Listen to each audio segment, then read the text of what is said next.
IPL point പട്ടികയിലെ play ഓഫിൽ ആദ്യ രണ്ട് സ്ഥാനക്കാരിൽ ആര് തമ്മിൽ മത്സരിക്കുമെന്ന ചോദ്യത്തിന് ഇനിയും ഉത്തരം കണ്ടെത്തേണ്ടതായുണ്ട്. പഞ്ചാബ് കിങ്സ് ഡൽഹി ക്യാപിറ്റൽസ് മത്സരത്തിൽ പഞ്ചാബ് വിജയിച്ചിരുന്നുവെങ്കിൽ ടോപ്പ് 2 ഉറപ്പിക്കാമായിരുന്നു. എന്നാൽ മത്സരത്തിൽ 6 വിക്കറ്റിന്റെ വിജയം ഡൽഹി ക്യാപിറ്റൽസ് നേടിയതോടുകൂടി മത്സരങ്ങളുടെ അവസാന ഘട്ടത്തിലേക്ക് കാര്യങ്ങൾ നീങ്ങുകയാണ്. ആദ്യം ബാറ്റ് ചെയ്ത പഞ്ചാബ് കിങ്സ് നേടിയത് 206 റൺസ് ആയിരുന്നെങ്കിൽ മറുപടി ബാറ്റിംഗിൽ 208 റൺസ് 3 പന്തുകൾ ബാക്കി നിർത്തി ഡൽഹി ക്യാപിറ്റൽസ് സ്വന്തമാക്കുകയും ചെയ്തു.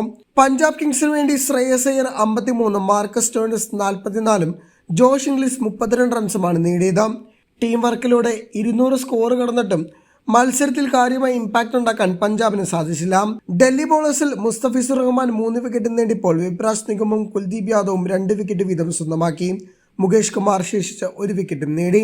മത്സരത്തിൽ നിർണായക താരങ്ങളെ അതിവേഗം പുറത്താക്കിയതാണ് ഡൽഹിക്ക് മത്സരത്തിലേക്ക് ഏറ്റവും വലിയ വഴിത്തിരിവുണ്ടാക്കിയത്.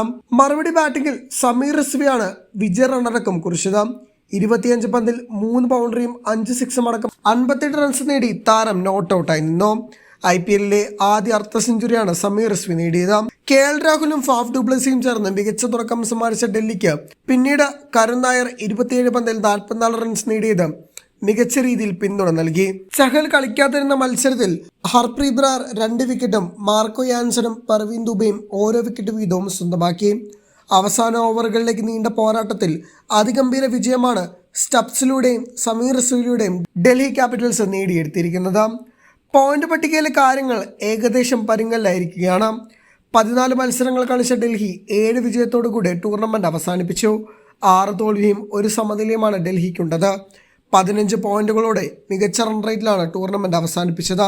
4 മത്സരങ്ങൾ അടുപ്പിച്ച് പരാജയപ്പെട്ടതിൽ നിന്നും തിരിച്ചുവരവാണ് ഈ മത്സരത്തിൽ നേടിയെടുത്തത്. പഞ്ചാബ് കിങ്സുമായി അന്ന് നടന്ന മത്സരം പാതി വഴിയിൽ ഉപേക്ഷിച്ച് പിന്നീട് ഇന്ന് മത്സരം റീസ്റ്റാർട്ട് ചെയ്യുകയായിരുന്നു.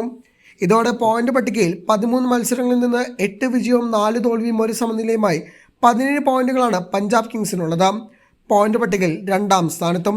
മുംബൈ ഇന്ത്യൻസിനാകട്ടെ 13 മത്സരങ്ങളിൽ നിന്ന് 8 വിജയവും 5 തോൽവിയുമാണുള്ളത്. 16 പോയിന്റുകളാണ് മുംബൈക്കുള്ളത്. ഇതോടെ അവസാന മത്സരത്തിൽ പഞ്ചാബ് കിങ്സ് മുംബൈ ഇന്ത്യൻസിനെ നേരിടുമ്പോൾ വിജയ്ക്ക് പോയിന്റ് പട്ടികയിലെ ആദ്യ 2 സ്ഥാനക്കാരായി ഫിനിഷ് ചെയ്യാനുള്ള സാധ്യതകളും ഏറെയാണ്. അതിനുവേണ്ടി RCB ലക്നൌവുമായുള്ള മത്സരത്തിൽ പരാജയപ്പെടുകയും വേണം. ഇത്തരം കാര്യങ്ങൾ പഞ്ചാബിന് പരുങ്ങലിലാക്കിയത് ഇന്നത്തെ മത്സരത്തിന്റെ തോൽവി തന്നെയാണ്.